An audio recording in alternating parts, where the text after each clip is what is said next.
So the big question is this: how are real estate investors who don't have a ton of free time, don't have access to off-market deals, and didn't start life on third base, how do we grow a real estate business conservatively to support our families, finally leave the corporate rat race, and build a legacy? That is the question, and this podcast will give you the answers. I'm Ed Matthews, and this is Real Estate Underground. This is the Real Estate Underground podcast show number 68. Greetings and salutations, Real Estate Undergrounders. This is Ed Matthews, host of the Real Estate Underground.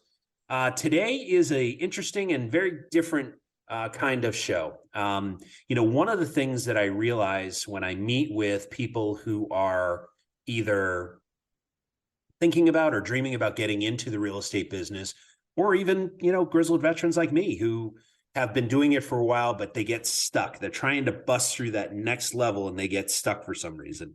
And so, one of the things that we always end up talking about when we have that cup of coffee or share that moment is personal belief, as well as, and I mean that from the perspective of believing in yourself, and your mindset and how you create state within your mind, the story you're telling yourself on a very regular basis, which we all do, is so incredibly important to helping us navigate, the challenges that life throws us, and being able to take advantage of opportunities and living out the dreams that we all want to live. And so I have a gentleman here who I've gotten to know over the last, it's probably been 6-8 months, right, John? Yeah, probably. Yeah, even more, I'd say. It might even be a year at this point. So yeah, it's not too far off it. So we have been going back and forth on Facebook. I can't remember if I reached out to him or he reached out to me, but I'm willing to bet that given how great he is at follow up and how intent he is on helping me, he probably reached out to me originally. So I'd like to introduce you to John Keane. He's the performance mindset coach. He is based in Hong Kong, but I believe you're Irish by descent, correct? Is that, I detect that accent accurately? Yeah, you're right. Yeah. So my ancestors would be proud that I can spot a brogue still. But John, welcome to the show, and thank you very much for your time tonight. I appreciate it. It's really nice to be able to do this, Ed, and I hope be able to share some stuff that's valuable to your audience, and hopefully that can help them start that process of moving forward with that bit more intent, where they're not being so held back by their limitations and, as you said, that story that we have. Yeah, I mean, it all comes down to intention, right? Living with purpose and intention is something that, you and I have talked. I'm a Tony Robbins aficionado, and I've been to several of his events and have gotten a lot out of it. And I've gotten a lot out of our conversations that we've had in terms of, what I want out of life and how I want to take care of my family and take care of myself and the people around me. And it's interesting because and John, you and I were just talking about this prior to hitting record, that when I talk with real estate, I've affectionately referred to them as the dreamers, the ones that would love to get into this business but just haven't pulled the trigger yet. And the question I ask everyone is, well, what's stopping you, right? And I get the three typical answers, which are, and if you're thinking this, you're not alone, because I thought these things too. I don't know where to find the deals is typically bucket number one. Bucket number two is I don't have any money, and I certainly don't know where to raise money. How do I do that? Right? That's two. And the third one is, man, I work 60, 80 hours a week. I take care of my mom. I have 4 kids. I have a wife. I have, I like to sleep. And when I'm not working and I'm not hanging out with the kids, I like to go have fun. And, there's just no time. I don't have time. And, invariably, when I ask that question, what's stopping you? And then we dig into one of those 3 reasons. Sometimes it's a combination. It always boils down to, almost universally down to, I'm afraid of something, right? And so, John, you mentioned the story that you tell yourself And that inner monologue that you have is so important to your ability to move forward in your life. And so I'm going to get out of your way and let you talk about your perspective on that and how you help your clients and students bust through. Yeah, it's very true. And you mentioned a couple of different typical objections or things that people will use as reasons. And I think time, whether it's money, these are always our natural go-tos Sure. for everything. I think, right? It's like it's almost an automated response that we have Absolutely. when we want to do something, but there's some limitation holding us back. And like you said, a lot of the time it will be a limiting belief, but typically people won't say that, right? They won't come on and say, oh, I'm scared or I'm afraid, right? So the natural thing is to, oh, it sounds great. And then you usually get the but, and then, it's the time, it's the money, and, as I always try to say to everybody, it's, in terms of time, we all have the same time, right? 168 hours a week. Money, of course, money can be an issue for some people, but again, it's a matter of how I can become more resourceful in terms of being able to increase my capacity or be able to get more money to do the things I want to do. So it does usually typically boil down back to that story and the limiting beliefs that typically a lot of the time have been formed from a pretty young age.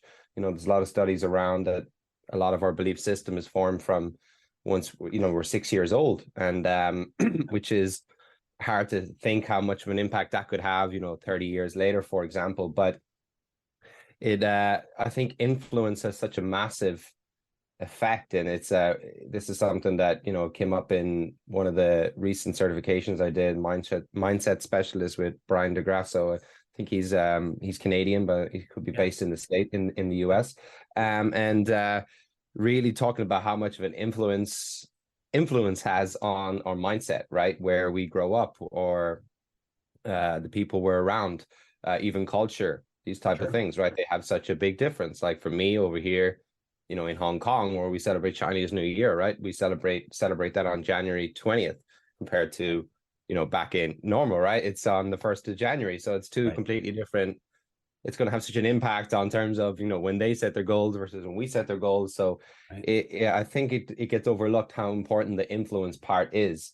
And, we don't have to necessarily challenge it. We just have to accept and be aware of the fact that it does have such an impact.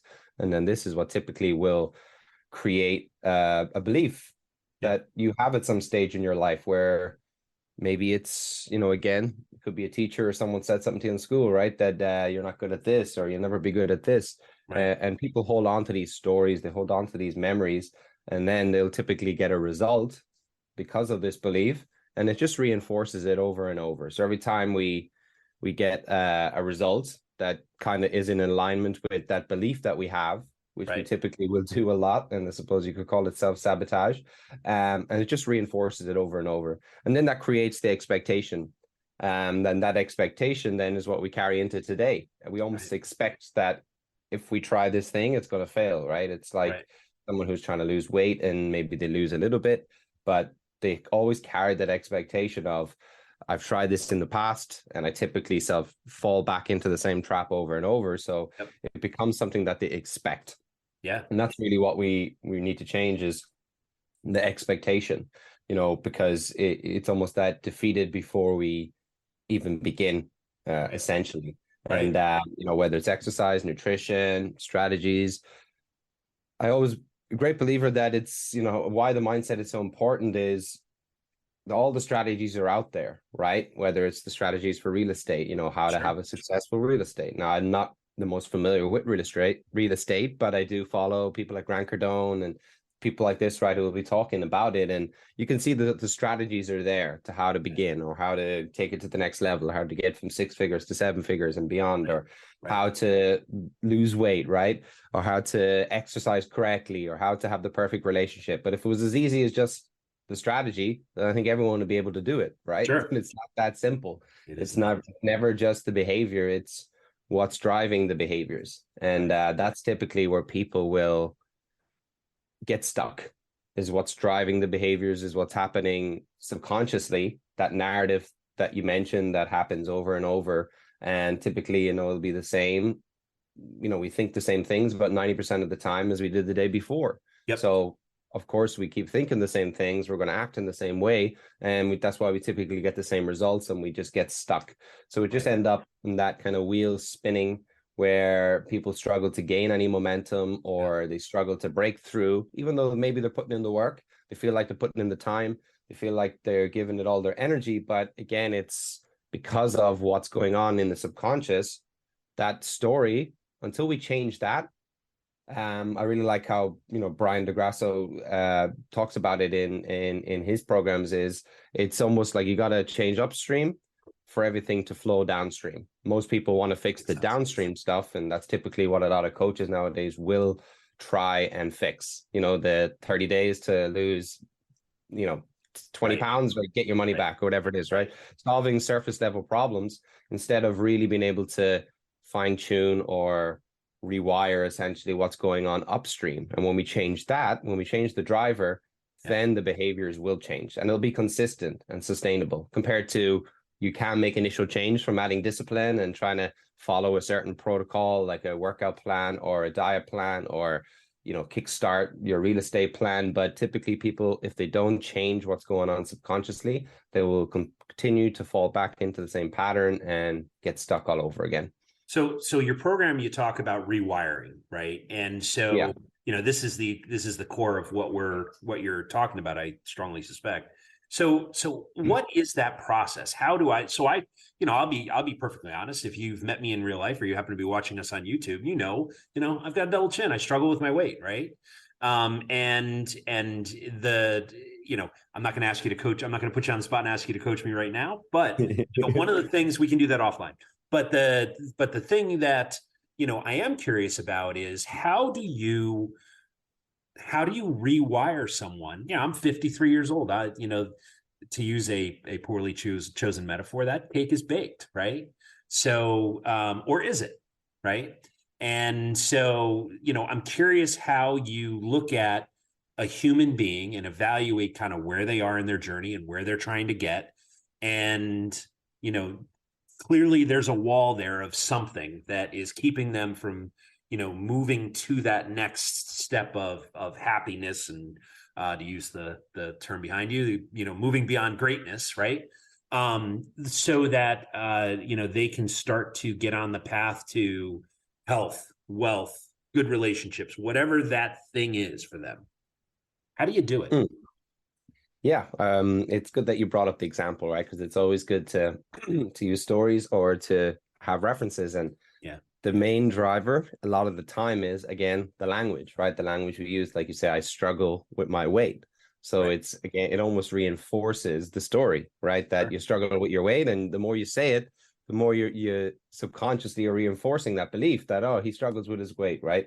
So then that will typically lead to you, as you said, maybe you will go on a diet, or you will go, change something. And initially that story will continue to be there, that I struggle with my weight. And it typically holds us back. Like people say, I'm big boned. And for me, for example, it would be, I went for a run one day, and I don't run that much. I like to lift a lot of weights, but I'm pretty fit. I play a lot of sport. I'm good stamina, but in terms of my days of being quick and running 10, 20K is probably behind me, with, at least I think so, right? Again, it's the belief. Maybe. I had that belief of, I'm too kind of heavy, or too carrying too much muscle to be able to run, right? So, 5K is 10K, and maybe that's why my pace is slow. The next day, we had this little running group, and I shared my score, my running score, and they were just, joking about how slow my time was. And I was making the excuse of, it's because I'm carrying 100 kgs, right? It's different. Right. But the next day, then I wanted to prove them wrong, of course. So I went out and put the foot to the accelerator, and did it in almost half the time. So again, it was that I was trying to use that limiting belief of, oh, I'm big boned, or I'm, carrying a lot of muscle, right? So I can't run. And that's typically what we do. Like you just mentioned about, the age, or I struggle with weight, right? The language that we use has such a big impact. Some of the clients I work with, for example, won't use names, but it's the story again of maybe going through a divorce, and constantly reinforcing that's the reason why they struggle to get a foothold in their life now. It's that constantly, I'm rebuilding, I'm trying to rebuild my life. And when we use words like rebuild or struggle, the mind will automatically put the word hard before it. So it always typically makes things more difficult, right? And same with even things like work, right? We use the word work, same thing. If we use the word like I'm trying to build my dream business versus I'm working, there's a big difference in the type of language we use. And like you mentioned, I know you follow Tony Robbins, and he'll talk a lot about that. But there is real power in that language, and that's the first real step. Is we need to be able to identify what is the language that we're using every day to ourselves. Inner talk, right? The conversations we have with ourselves will be the most important, and also what we're expressing to others. What is it? Are we in a cycle of complaining, or are we in a cycle of comparing to others, and why are we doing these things? And again, typically it'd be fear of failure, fear of success, but it's what is the recurring language that we typically use from when we wake up to when we go to sleep. And when you can start to kind of document it, it typically will be the same all of the time, sometimes even at the same time of the day.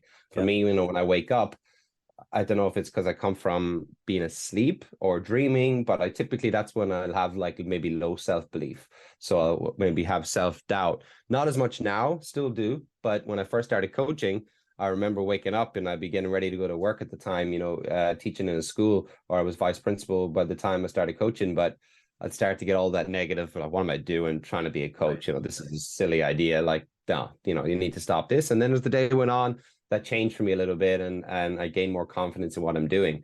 So it's again, that language that it's just almost like autopilot when I wake up, that language starts coming up for me, and you'll start to feel it in different parts of your body. You might even get headaches from it. You might, you'll feel it creates a certain emotional state, as Tony Robbins would talk about. And so it's how we can almost interrupt it quicker. I believe that, they'll always be there. The limiting beliefs, the stories, they'll always be there, right? Because you look at super successful people and they still have them, right? I listened to an interview yesterday. Got insecurities, right? Yeah. I listened to an interview yesterday with Alex Hormozy, and I can't think of who he was talking with, Lewis Holmes, I think. But he was talking about his limiting beliefs, right? And how he needs to feel secure, and how he always needs to feel like he's been successful by the number that's in his bank account and the cash flow, right? So this is a guy that's, doing a lot in terms of his business, and has had a big growth in a short period of time. And he still talks about his limiting beliefs and his struggles, right? So I don't think they ever go away. It's just you become better at being able to interrupt those patterns earlier. So when the language does come up, you can reframe it to something that's more empowering. Like I use the example. Yeah. So I'm sorry, I didn't mean to interrupt you. No. So is it, when you talk about getting up in the morning, is it talking about, affirmations and, changing the language that way? Or is it more about self-awareness and catching yourself when you say, I struggle? It's I'm working on, or, another way to phrase, and taking, I almost used the word again.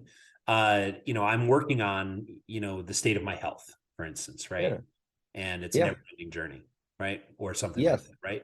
Yes. And that's sometimes, again, where intentions or that type of doesn't always have to be very goal oriented. You can have something that's more of the process driven, like I'm, trying to, whatever it is, sculpt my perfect body, or I'm trying to be the ultimate health, whatever it is for you. And, sometimes using that as your baseline to return to when you do find that the language patterns or these thoughts are coming up for you. I think it's more so, I think, in identifying and the self-awareness, like that's something that I feel on my own coaching journey, and also with my clients, is the more self-aware we become, the more we see things, right? The better we become at seeing things.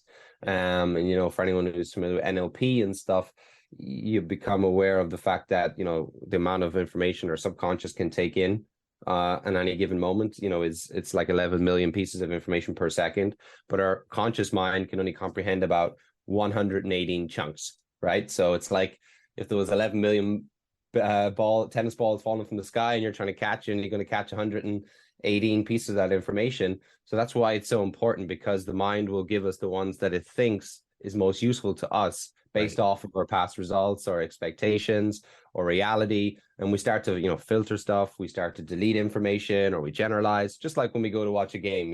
Sure. You could have 100 guys watching the same game, and everyone has a different version of it because of their version of the reality, right? It's not the actual truth, the actual absolute truth of what's happening. It's their truth. So it's their truth. Yeah, 100%. But in terms of, I think affirmations are good in a way that they can, again, get you to change that language. But what is missing from a lot of the affirmation stuff and the, manifesting and all of the stuff is the action steps, right? You got to act on it after, right? If you just manifest all day that the future you want and don't take any action towards it, then it's not going to do you much good, right? And it's like the missing chapter from a lot of those books, like The Secret and stuff, right? The action, and that's why you hear people now like Grant Cardone, right? I was talking about massive action. Tony Robbins always talk about massive action, and it's so important, and it's what we do daily to follow up those affirmations, and it's just changing the wording, in your mind. What is a better way to rephrase that statement? Right. That's in a positive, right? Because again, our subconscious can't comprehend negatives, right? So if I say, think of a purple elephant, or don't think of a purple elephant, you'll probably think of the purple elephant because he doesn't understand that don't part. So it's again, it's just being more aware of it. And I think that's the big part. The more self-aware you become, the more you understand yourself at your core, behind all the labels of I am a dad, or I am a son, or I am, even my name, all these types of things, right? Who are you behind all of these things?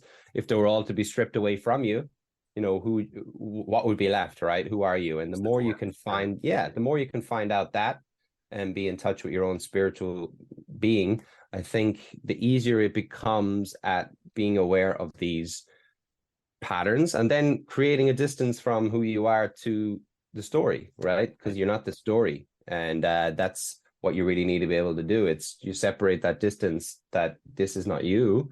It's, it's something that comes up for you. It's something that you've created in the past, but it doesn't serve you. So what would be a story that would be more serving? And again, it takes time, right? It's not going to just change overnight.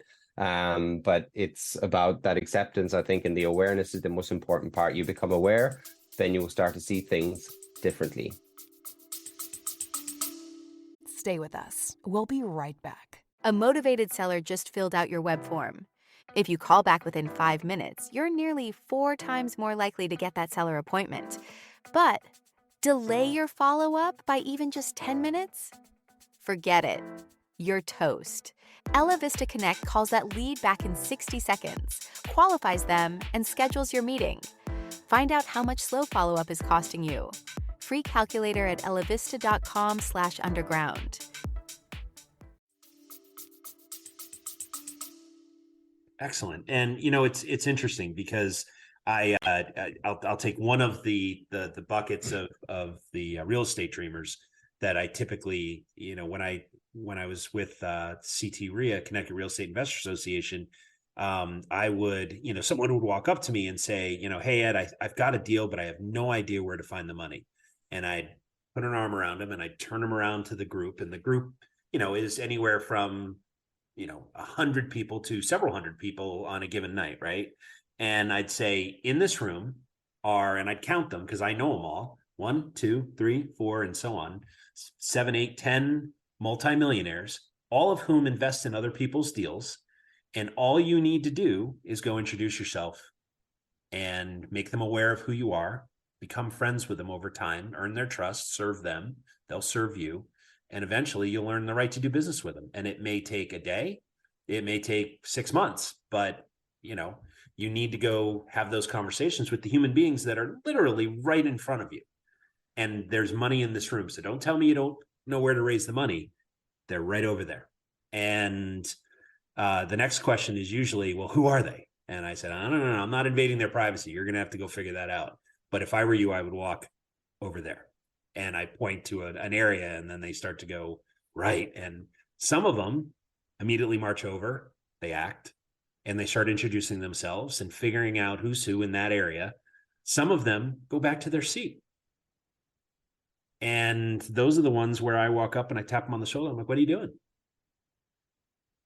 And what do you mean? I said, you asked me to solve a problem for you, help you raise money. And I pointed over to where the human beings are that will gladly help you with that.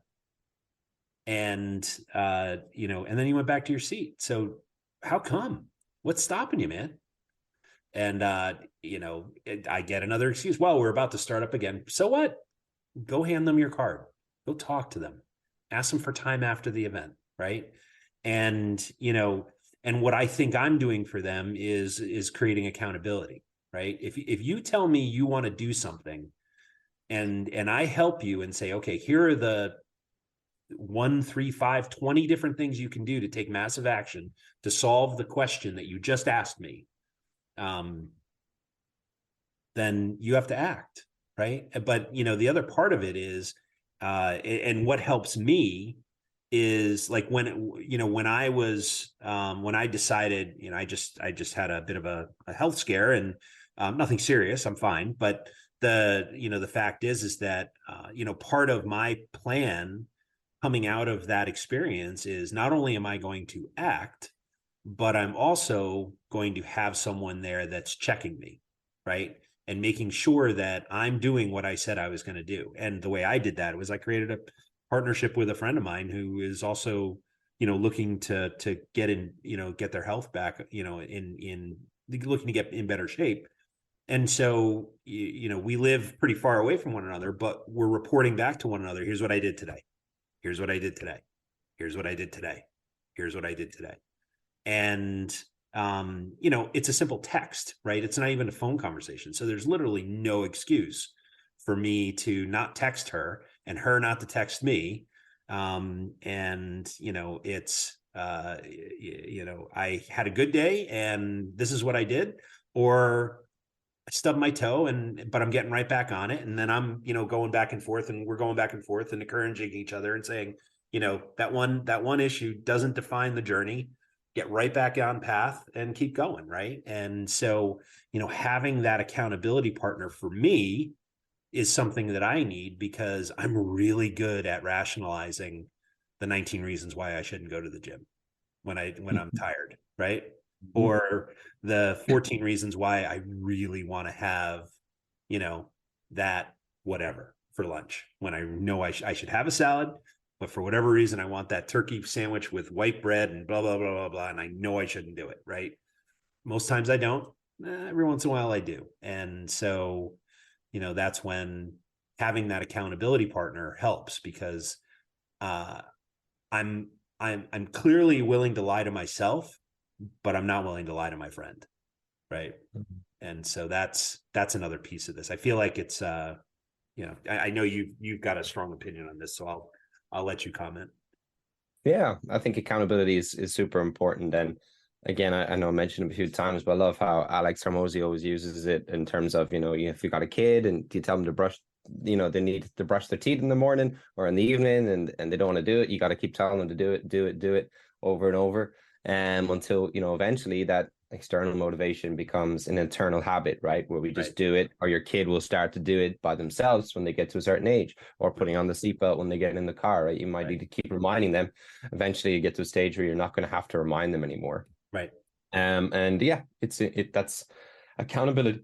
Accountability is super important. It's, a lot of what I do with my guys, whether it is those who, people can be in the programs for different reasons. But again, there's a lot of patterns for what is keeping everybody stuck, whether it is, the excuses around exercise or not exercising, or diet, or not having enough time to spend with their family outside of their business, which can be a super common one as well. Yep. But it's, that's what you've got to be there to keep them accountable for. And, we do set different, we call it like, Momentum Mondays. What's the things we need to do? And then checking in again later in the week, and checking in again on the end of the week to see what we've done, what we haven't done. And it is super important. It is super important, because the same excuses will continue to reappear over and over, right? The areas we do self-sabotage are the areas that keep us stuck, especially I think for people around exercise, nutrition. It can be a big one, right? And like we talked about earlier, it is all in the mindset, because there's 110 different diets you can do that will help you lose weight. And we all know what we should eat, what we shouldn't eat. It's not like we don't have the information. It's all out there. It's free. You can Google anything now. And same with exercise, right? It's the same. Like, I'm a personal trainer as well. Now, I don't really use it in a sense of, I don't go train people on personal training, because I don't really necessarily feel that a lot of the time it's not what they need, right? It's they don't need me to show them how to do the exercises. That can be helpful, of course, having the proper form, but it's the motivation to want to go to the gym, or it's the motivation to be able to do it over and over again, right? It's not the actual behavior itself. And that's why, I see some people, they have trainers and then they can't go to the gym without their trainer, and even though they know, right, they know what they need to do, it's why can't you have that external motivation, as Alex Hormozy says as well. He talks about, like, do you feel like, what's your favorite TV show? And he uses the reference of Game of Thrones, and he's like, oh, do you feel like you need to motivate yourself to sit down and watch Game of Thrones? Like, is it a difficult thing to do? They're like, no, of course not. He's like, yeah, well, that's what you need to do with how you need to change, how you see things like your exercise and how you see things like your fitness. And again, it's around the language that we use, right? That when we talk about these things, right? If we use certain words, like I talked to a guy recently. He was actually in real estate, and he talked about struggling working at home, and he was using things like, this stupid desk, like the language that he was using. I'm sitting at this stupid desk, and it was almost as if the desk was the issue, right? But then when he had the realization of, I actually had my most successful period sitting at this stupid desk, right? In real estate, because he missed the environment of being in the hustle and bustle of maybe an office, and he needed that maybe external motivation rather than being able to internally motivate himself to, how can I motivate myself to be able to perform where I'm at and enjoy doing it. So, when I talked about the language and changing the language, but a big thing that you need to do then is you need to start writing down or messaging people or saying voice notes of the things that are working well, the wins, right? When you do decide, oh, I didn't have that turkey sandwich today, right? You got to really train that into your mind, because that's showing the progress. And that's what we need to give our subconscious. It likes clear directions. So when a lot of people make changes and they don't acknowledge them, and it doesn't, it's not changing the narrative that's going on up in the subconscious. So you need to be in the habit of all of your wins, whether they're big, small, and we do it on our start of our calls every week. What's your wins for this week? And sometimes people say, oh, I didn't have any wins this week. It's like, if you had some wins, what would they be? Right. And they're just getting a little bit deeper, and there is wins, right? And they try to play them down. They say, oh, but it's just a small one. It's not really a win. And again, it's that story, right? Almost trying to pull them back. When they're making changes, they don't even want to acknowledge that they've made the changes. So it's like, it's not. Yeah. Isn't that what it's all about, right? It's the incrementalism. It's the 1% change on a regular basis that gets you to that ultimate goal, right? Yes. Simon Sinek says it very well in one of his interviews. There's no, when you brush your teeth, for example, there's no one day that you brush it that makes your teeth white and healthy, right? It's you do that every day over a period of your life. You don't got to go to the dentist as frequently as the one who doesn't, or the saying with the gym, right? There's no one workout. You come out, you lift up your top, and you're like, wow, I'm shredded. That was fantastic. I've done it now. It's doing it's doing it 30 minutes a day, maybe 5 days a week, 4 days, whatever works for you, over a 6-month period, right? That's where you get the results, is the consistency and the small changes, right? You don't even really feel it, right? You don't feel the change as such. Sometimes people say to me, oh, you got more muscles or than the last time I seen you. And for me, I just look the same as I probably have for the last 5 years. But even though the scales will say differently, but we just don't notice the changes, right? Because they're so small, but it's consistent. Right? Yeah, it's very gradual, but it's consistency. That's what gets it, right? And people don't get to that consistent part typically because the story hasn't changed for them internally. So they change the behavior, but it's just like a short-term fix, right? The fad diets or these special workouts that's going to help you to, do 75 days of something consistently or whatever it is. And then, they just go back to the same pattern, right? Or they give it up for 75 days and then they go back to the same pattern. So it's how can we create something that's more sustainable, that we can actually progress over our life and just keep consistent, right? I work out probably the same every day almost as I have for almost probably the last 8 or 9 years, right? It hasn't changed much. It's just consistent. I eat the same foods pretty much for the last 8 or 9 years consistently. People would slag me. It's when I used to work back at the time at lunch, especially here in Hong Kong, they like their food. And I'd come into work with my chicken and broccoli, and they'd be like, it's so boring, you don't even have any sauce on it. Like, what, it's just, that's my routine. It's right. it's It's your ritual. serving a greater purpose. Yeah, it's a part of a strategy for a longer term plan, right? It's not Right. in the moment decisions of, oh, of course I want that juicy chasu, as they call it over here, like fried pork, the different stuff that they have that's really nice, which I do have every now and again. I have cheat meals. I'll have days where I allow myself. And I think that's important as well. As you don't have to be so rigid that you cannot enjoy something every now and again. I like the 80-20 rule for everything, right? 80% of the time, if you're consistent 80% of the time, your workouts, your nutrition, your business, and 20% of the time you're relaxing, you're with family, whatever it is, you're enjoying some meals, it's going to be pretty consistent, right? So 80 over the week would be maybe like 5 days of eating healthy, 6 days of eating healthy. And you do that consistently for 6 months, you will get results. Yep, indeed. So John, I'm curious, when you are not coaching and when you're not helping people become their best selves, right? Helping them evolve into their ultimate, being the ultimate, as you were saying, the ultimate father, the ultimate husband, the ultimate family member, the ultimate, having the health that you always dreamed about, having the wealth you've always dreamed about, or the freedom or whatever, right? So when you're not doing that, what do you like to do for fun? Let's talk about the 20%. Yeah, it's a good question. And I do stuff for fun for sure, but I'm definitely a massive advocate of my own growth, right? Yep. So I'm always doing my own programs or working with coaches or trying to upskill, because again, I always feel you need to be more, right? To have more, and to do more, to have more, right? Eventually, but the being comes first. And a lot of people don't want to have that being part, right? They just want to have more. It's like, I want to have the real estate success, or I want to have, like, what Grant Cardone has, or what other people in real estate have, or in any industry, right? But they don't want to do the being part that is involved in getting there. So for me, improving my own self-awareness, upskilling my own coaching skills. Like, I do a lot of different things. I've done sleep programs. I've done, as I say, personal training, NLP. I try to come at it from a lot of different angles. So I have different tools to support these people, not just them, but also myself, because my own growth, I need to evolve into a certain level to get to the next level. So I'm not necessarily chasing the strategies. I'm chasing the being part of it that's going to help elevate me to that.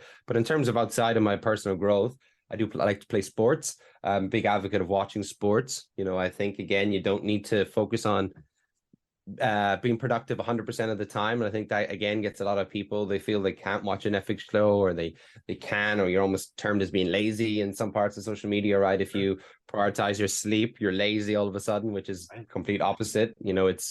In fact, it's almost self-sabotaging if you don't prioritize your sleep, because that's where you recover, and that's where all the workouts, the nutrition, all the stuff starts to come together for you. But of course, I do stuff with my lovely wife here in Hong Kong, in my downtime. Now, again, I should probably do more. You get sucked into, like everyone does, of trying to be productive all the time and trying to improve, and sometimes forgetting to just enjoy the present moment. So we do things like hiking. I'm not the most sociable person. So a sport has always been an area where I do socialize. I like to play football, as you call it, soccer in the States. That's always been a big passion of mine in terms of watching sport. I like pretty much every sport, especially soccer. Manchester United has always been in my blood growing up. Different sport, rugby, most sports, snooker. I'm always open to different types of sport, golf. So sporting, I suppose, and then downtime with my wife or friends. Again, I don't think you need a big circle of friends. I'm not, because again, it can be time, right? If you've got 100 different people you need to attend to, then it's going to take a lot of your time. So, can you have a small circle of people that you can rely on, that are in the similar mindset as you, and that can also take you away from that mindset of business and mindset of performance, right? Because you can become obsessed with that. And I see people in that mode where they don't have the ability to switch off. And I think you need to be able to do that. You need to be able to say, it's okay if I don't work out today, because I know I've got this, right? Moving forward, I can change. I don't need to be on a 100-day streak of working out. If I break it, everything falls apart. It's, I have the control to know that if I travel, I can enjoy some food that I don't typically eat. And if I gain a couple of pounds, I know I'm going to lose it because I've done it over and over. I know what I need to do to change it, right? So you have to have that self-belief in yourself too. But yeah, in downtime for me, it'd be sports, personal development, doing things with my wife here, sometimes hiking. But yeah, I'm a pretty simple guy. I like to keep it simple. I like to be close to being able to like have access to my work stuff if I need to. And I typically space my stuff out over the day. I work with a lot of clients in the States. So this time in the morning for me is usually a time where I'd have calls, but I'd also have calls late in the evening. So during the day could be where I have a little bit of downtime. Maybe I go to the pool and stuff when the weather is good, the gym. So I have a pretty structured routine. It's pretty much the same all the time. It doesn't change much. And that's, again, an area where I have a weakness, where I do need to have a bit more variety and get out of my comfort zone and do different things. So again, it's all about that awareness of it. But I do think, 20% of the time you do need to sit down, watch your favorite show. You don't need to take that out of your life. Right. There's ways of fitting it in. It's just when you've earned it. Joe Rogan always talked about that, is he will sit down, watch his movies or Netflix shows, but when he's earned it, right? When he's put in what he's done, he needed to do for the day. And then he will sit down and enjoy it, right? Right. That's excellent. So John, first off, I'm fortunate to call you a friend, and I've really enjoyed getting to know you over the last I guess it's been a year, and I do have a lot of admiration and respect for your approach and how you help people, and frankly, I'm in all. You've been kind enough to let me in all your groups, so I get to see the actual results of the people that you're coaching, and it is really impressive. I mean, you're actually changing lives for the better, and you're doing it on a grand scale. There are thousands of people out there that follow you, and I'm lucky and fortunate to call you a friend, and I'm grateful for you coming on the show. One last thing, let me ask you. So if people want to learn more about you or your coaching program, or they just want to get to know you, what's the best way to track John Keane down and become his friend?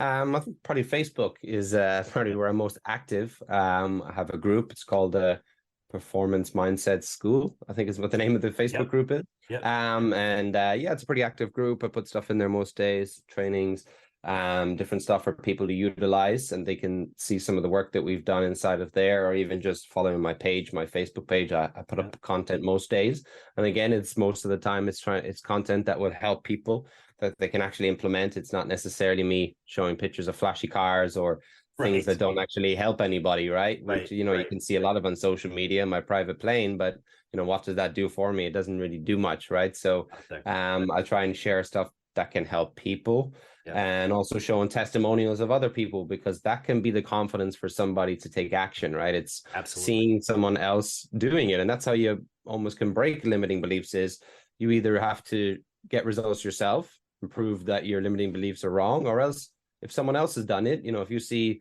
you want to be in real estate and that guy's done it, right? So why can't I do it, right? If it's possible. It's not necessarily what you think is possible for you. It's what's actually possible. Right. If someone else has done it, that means it's possible, right? Yes. You think what's possible for you is only based off of the story and that expectation, like we mentioned, right? Where you think you're possible of and what you think the world is. But it's not necessarily that. And I think when people can detach from that and actually see what's really possible in their industry or in their thing that they want to excel in, then that is when they can start to break through the limitations and change the narrative, is what's actually possible, not just what's been possible for me. And if you get results in it, then of course that's going to reinforce it more. But you have to be able to, again, acknowledge the results, right? When you do lose the weight, or when you do go to the gym, and if you had the idea in your mind, there's a 6-second gap almost between our subconscious our subconscious wanting us to do something and us consciously acting on it, right? So we have that 6 seconds, and that's typically where we might make that quick decision of, I don't want to do it today, right? The gym or the workout. But if you find yourself feeling that and you still go work out, that's a big win, right? So you have to really reinforce that story, because you didn't act when you had a trigger or something in that split second, right? Because it's all about split second decisions, whether you're in the grocery store, whether you walk down that aisle, whether you stop at that thing on the way home. You know, it all happens in a split second, in a moment. And Sure. I always like to link those moments to almost like sport. You know, sport as well happens in moments a lot of the time, right? Everybody is at a certain level a lot of the time. There's not much difference in terms of talent, but you know, games are won in moments a lot of the time, special moment from a special player. And it's almost the same with your choices and decisions, right? They happen instantly, and it's the quicker and the more aware we can be of them, then the more in control we will be. Yeah. Well, John, thank you very much for your time tonight and your wisdom. And I congratulate you on your success and for all the thousands of people that you've helped. And again, thank you for your friendship. And it's good to see you, my friend. No problem. I appreciate it, Ed. All right. Be well. You too.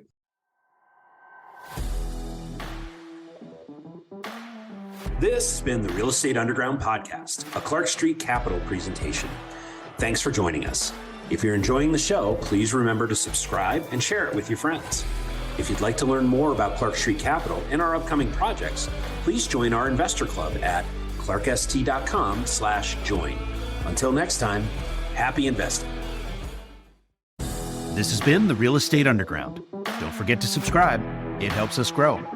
Until next time, Undergrounders, remember your real estate journey begins with a simple step forward. Now get to it. Bye for now.